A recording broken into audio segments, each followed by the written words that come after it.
ماڼوګله پښتو او پښتنه مینه.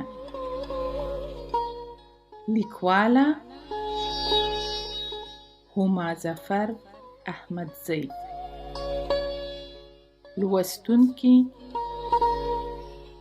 مرسل احمدزی. په خرپ سره دریابونه وهل کېدل او کله کله به نجونو له ډېرې مستۍ یوه ناره هم اوچته کړه. د ښځو په ټولي کې 7 پیغلې نجونې چې سره او شنه دسمالونه یې په لاسونو کې ول او ورسره یې په شمو څراغانې د سپینو زرو مجموعې په نکریزو سمبال نیولې وې، لکه سرکښې د دوی مخې ته ولاړې وې. له رواج سره سم به دا پیغلې نجونې د ناوکۍ په لاسونو نکریزې ږدي. له دې سره یو خو د دې رسم ښکلا لا زیاته شي او بل دا یو ښه شګون ګڼل کېږي چې 7 پیغلې یا ناواده شوې نجونې به ناوکۍ ته او همدارنګه زوم ته به د هغه همزولي نکریزې ږدي. هر چا له دې خوښۍ نه پوره خوند اخیسته. نجونو به خپل ټولۍ کې او زلمو به خپل ټولي کې. جانان خپل ټولي کې ولاړ ضرور و، خو څټ یې لکه د لمر ګلې د نجونو ټولي خواته کوږ پاتې و. مادو ته هم د جانان د تغییر شوي حالت اندازه لګېدلې وه. په هغه کې هغه مخکنۍ مستی نه وه. جانان ډېر غلی او له ځان نه ورک ښکارېده. خندا یې له شونډو چاوړې وه. هاخوا د نجونو ډله کې د ماڼوګلې حال هم نور و. دا نن شپه د چا لپاره ډېره اوږده، د چا لپاره ډېره ښایسته او د چا لپاره ډېره لنډه وه. چا په ویښه او چا په ویده تېره کړه، خو په هر صورت تېره شوه. ګهیځ د چرګ بانګ سره د نجونو په غږ چې د سهار سندره یې په لوړ غږ پورته کړې وه، چرګو نارې کړې: پاڅه له پالنګه، خوب به بیا وکړې جار جار لالی. دا سندره د جانان په زړه لږ ډېره ښه ولګېده. ټول له خوبه پاڅېدل او یو ځل بیا ټول په کارونو او په میلمه پالنه بوخت شول، تر هغه چې د مادو د ناوې ډولۍ د کور په انګړ کې ښکته شوه. له رواج سره سم ناوکۍ تر هغه د خسر په کور کې ډوډۍ نه خوري تر څو چې نکاح نه وي تړل شوي. نو ځکه ټول د نکاح د مراسمو بندوبست کې لګیا ول.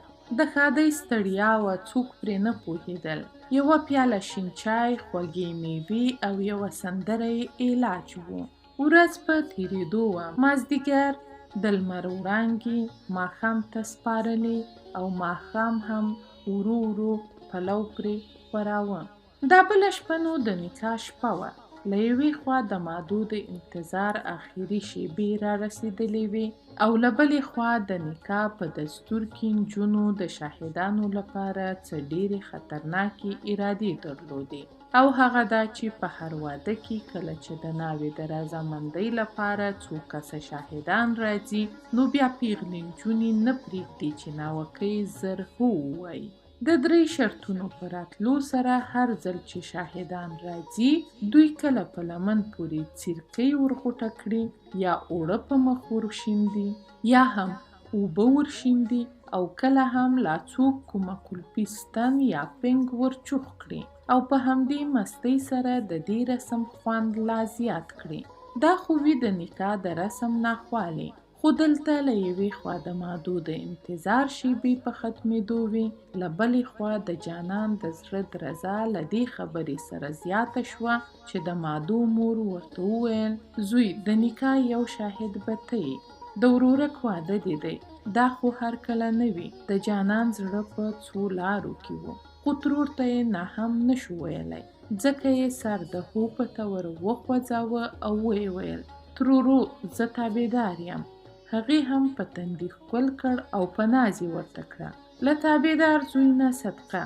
د جانان په شمول 2 نور ځوانان په هغه لور روان شول چیرې چې ناوکۍ ناسته وه. کله چې دننه ورغلل، ګوري چې 2 نجونو یوه ډیره ښکلې شنه او ګلابي رنګه لوپټه د ناوې مخې ته نیولې او نورې شاوخوا لکه ښکاري چې ښکار ته غلې وي انتظار ولاړې وي. که څه هم جانان په هر څه کې پیاوړی و، خو دا ځل دا هر څه ورته نوي او بدل ول.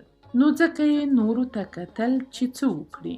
په تعقیب د نورو دوه ملګرو د هغه څادر یا لوپټې تر خوا کومه چې د ناوې مخې ته نیولې وه ورو کېناست. د ناستې سره د ولاړې نجلۍ د ټیکري پیڅکه لکه چې د نجونو له شرارت نه جانان په پلو کې پټوي په ناآګاهه توګه د ده پر اوږه راپرېوته او د لونګو ښایسته عطرینه وږمې یو ځل بیا له ځانه لرې یووړ.